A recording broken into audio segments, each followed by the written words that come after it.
आठव यथा लाभ संतोषा सपने ही देखोई नहीं पर दोषा। जय श्री राम। भगवान रघुनाथ कले कले सबरी 8 नंबर भक्ति होची आठम यथा लाभ संतोषा। जहा मिलिला सेतिकरे संतुष्ट रुह।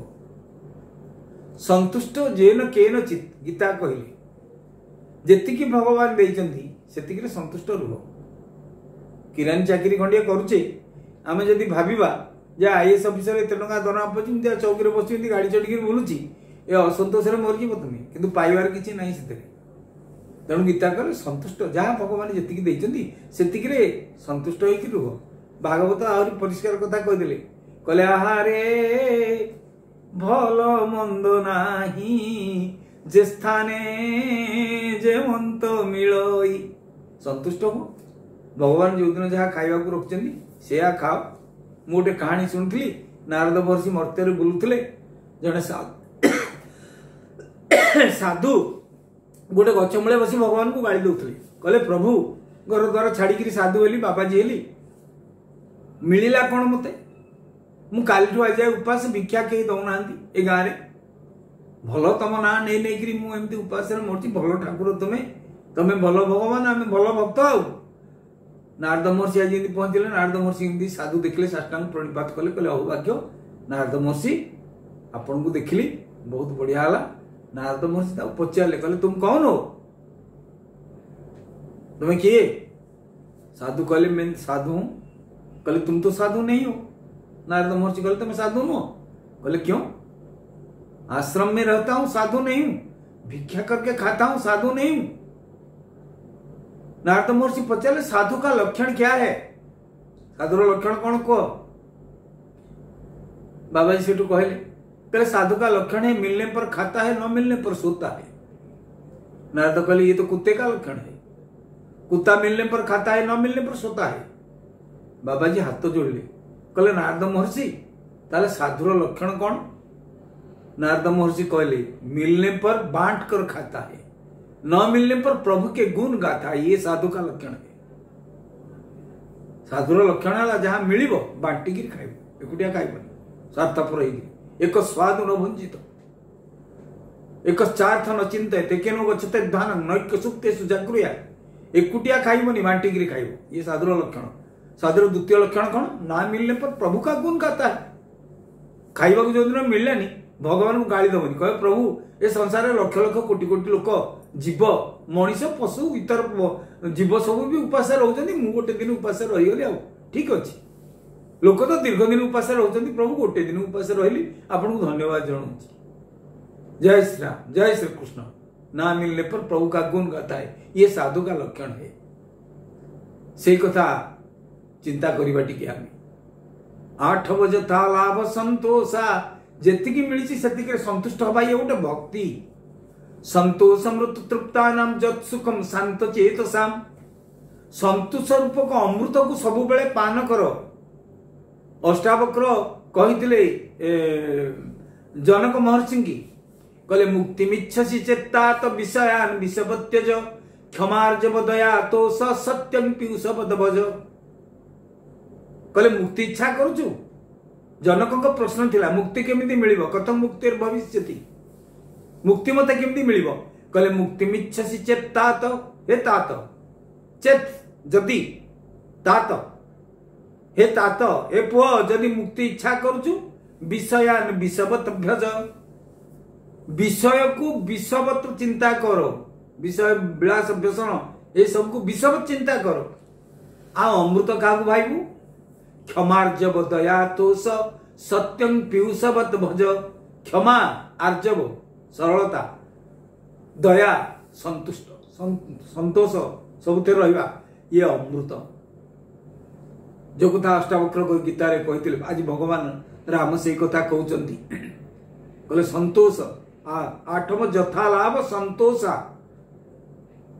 गोस्वामी तुलसीदास जी महाराज लिखिचंती दुहावली रामायण रे संतोष हूँ सब बड़ संपत्ति मनीषर कहले गोधन गज धन बाजी धन और रतन धन खान, जब आवे संतोष धन सब धन धूरी समान, सब धन धूरी समान। आग काल लोकंकर धन कौन थिला? कहती जे 1 लक्ष गाय थिले जणे नंद, 1 कोटी गाय थिले जणे महानंद, एमती कौन सब अच्छी? केते गाय थिले कौन हुंती? सेतले थिला कहार केते गाय अछि तार धन संपत्ति गोधन, ये गोटे धन थिला गोधन। आजिकल सिना नहीं। गोधन गज धन, गोधन टू बड़ धन कौन थिला? गज धन, हाथी। को राजांगर केतरा हाथी अछि, से सेतिकी धनी थिले। आम पुरी राजा को कहतला गजपति, विराट गज बाहिनी तांको पाखे थिले, तांको कहतला गजपति। केके नरसिंह को कहतला अश्वपति, काहेकि विराट अश्व बाहिनी तांको पाखे थिले। गोधन गज धन बाजी धन, ये सब विशिष्ट धन। टंका पैसा अपेक्षा ये दामिका। गोधन दामिका, हस्ती रूपक धन दामिका, अश्वरूपक धन दामिका। और रत्न धन खान, रत्न भी हीरा नीला मोती माणिक्य ये प्रबल मात्रा अच्छी। यही सब धन भितर एगुड़ा श्रेष्ठ धन नुहे। गोस्वामी कहले सबुठ श्रेष्ठ धन कौन? कहले जब आवे संतोष धन, जहाँ पाखे संतुष्टि रूपक धन अच्छी, संतोष रूपक धन अच्छी, सब धन धूरी समान। अन्य धन गुड़ा ता पाखे धूली। तुम जिते धन संपत्ति थाऊ, तुम जदि संतुष्ट नुह ताले तुम जीवन वृथा, बेकार से जीवन। जदि किछि न थाए तुम संतुष्ट रहीच, ए गजधन बाजीधन हजार हजार हाथी गोड़ा थिबा लोकंक अपेक्षा तुम यथेष्ट भाग्यवान। ये भक्तिर गोटे संतोष, यथा लाभ संतोषा, ये भक्तिर लक्षण। अन्यत्र गोस्वामी एक लिखिछन्ति, तेणु 8 जथा लाभ संतोषा। भागवत कह जाए कहीं यथा लाभ संतोषा तुम कर। आमको धन संपत्ति केमती मिले? भागवत बड़ा सुंदर कथा कहते। सुखदेव कहले परीक्षित, तुमको ए जन्म में जहां मिलूँ धन संपत्ति, ये सब हूँ तुम प्रारब्धर फल। जब तुम प्रारब्ध संपत्ति अच्छी, ए जन्म में किसी परिश्रम न कले तुम संपत्ति पाइब। तुम प्रारब्धर जदि दुख अच्छी, तुम्हें 1000 प्रकार भल काम कले भी दुख पाइब। तुम प्रारब्धर जदि रोग अच्छी, तुम्हें जिते सतर्क ही चले भी रोगग्रस्त हम। पूर्वजन्म कृतम पापम व्याधि रूपेण जायते। पूर्वजन्म जो पाप करिछ से व्याधि रूपे तो बाहर। तेणु ये जन्म रे जहाँ भगवान देइछन्ति ये प्रारब्धर फल बोली भाभी संतुष्ट हो। ये जन्म रे किसी सत्कर्म कर, आगामी जन्म मानक यार भल फल पाइब। 8 भुजाल जथा लाभ संतोषा। जेतिकी भगवान देइछन्ति, जेतिकी भाग्य रे अछि, एमिति तो कहा जाए। संस्कृत रे कहा जाय जे मनीष रो समस्त चेष्टा निष्फल हो जाए। केतेबेले कहले ए तो मनीष कौन हबो भविष्य रे? माँ गर्भरु विधाता गोटे छोट पिला तेल माँ गर्भ थाए, ता कपाल रे लिखि देई थानी केते धन संपत्ति रोजगार करिवो इत्यादि इत्यादि कथा। कौन कौन ता कपाल रे लिखि थांदी? कहले आयुर्वित्तश्च कर्मश्च विद्या निधनमेव च पंचैतानि सृज्यन्ते गर्भस्थमेव देहिनाम। गर्भस्थमेवं देहिनाम, देही जेतेबेले गर्भरे थाए, गर्भवास रे थाए, सेतेबेले ता कपाल रे विधाता 5टा जिनिस लिखि थाए। जन्म होला पर 5टा जिनिस विधाता जेति के लिखिछि, जहाँ लिखिछि से अनुसार भोग करे। कौन कौन? आयु केते दिन बंचिबो, आयु तार केते 100 वर्ष, 50 वर्ष, 30 वर्ष, 20 वर्ष। वित्त केते धन रोजगार करियो। आमे गोटे भूल भाबु सब बेले जे ए लोक भारी धनी, ता निज चेष्टा रे हिछि ना, निज चेष्टा रे से धनी हेनी, ता प्रारब्ध जोगु से धनी, ईश्वर कृपा जोगु से धनी। समस्ते तो व्यवसाय करनी धनी होगा पे, धनी समस्ते होंती नहीं। आयु वित्तश्च, जेतिकी कपाळे लिखाई जेतिकी धन रहइबो। अधिका धन जेतेले हबो, पुलिस वाला धरी पळेबे, वकील धरी पळेबो, चोर धरी पळेबे, पुओ झियो धरिकी पळेबे, देह पा खराब हेले डाक्टर खाइजिबे ताकू। आयु वित्तश्च कर्मश्च। अच्छा कौन कर्म करिवो से?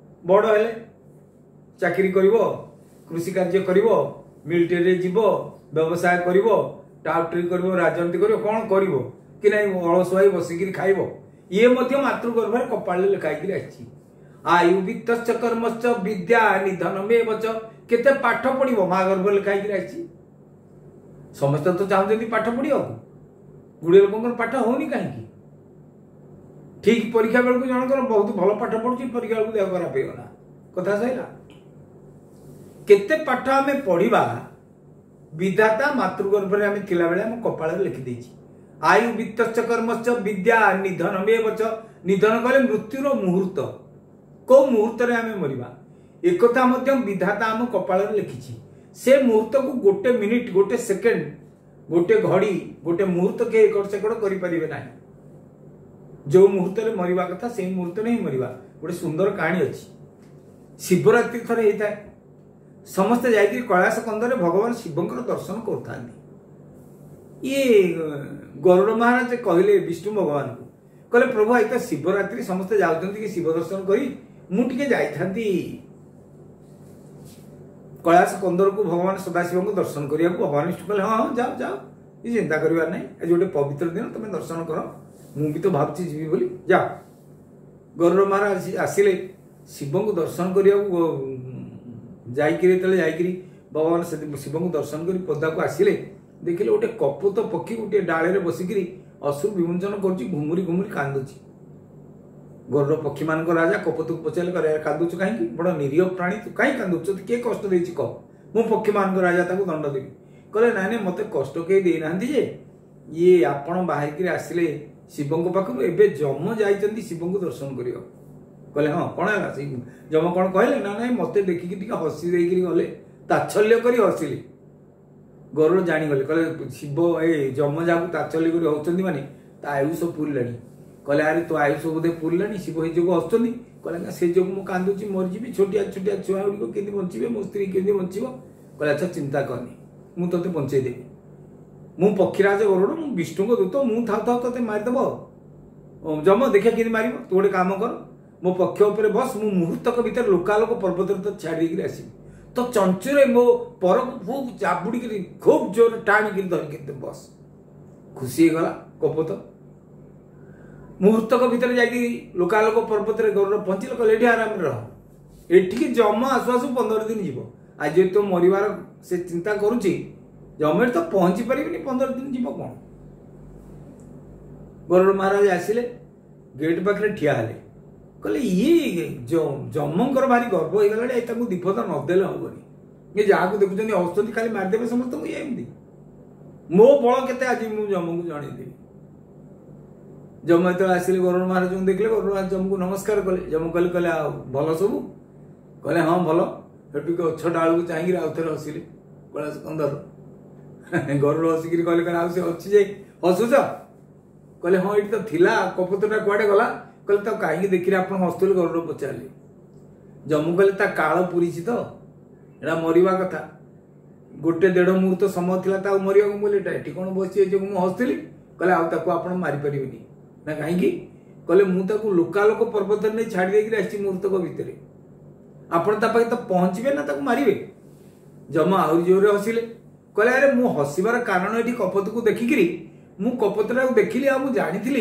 कहले अरे कपोतटा तो लोकालोक पर्वत गोटे बिराड़ी को खाइबटा मरिबार अच्छी एटा एठी कौन बसछि जहाँ मो कामटा तुम सहज करदेल लोकालोक पर्वत छाड़ी तो जाइए देख बिराड़ी ताको खाई सारिबनी कहानी तो बड़ लंबा ये बंद करदे मु कहबार तात्पर्य होची मरिबार मुहूर्त आम कपाल लिखिकी मातृगर्भ आसचे आयु वित्तश्च कर्मश्च विद्या निधनमेव च पंचेयता निसृज्यन्ते गर्भस्थमेव देहिनाम गर्भरु ये लिखिकी आम आसीचे ताकू एपट सेपट करहब ना तेणु संतुष्ट रुह जहाँ भगवान जी भगवान को दृढ़ विश्वास रख आ संतुष्ट रुह संतोष हूँ अमृत से अमृत को पान कर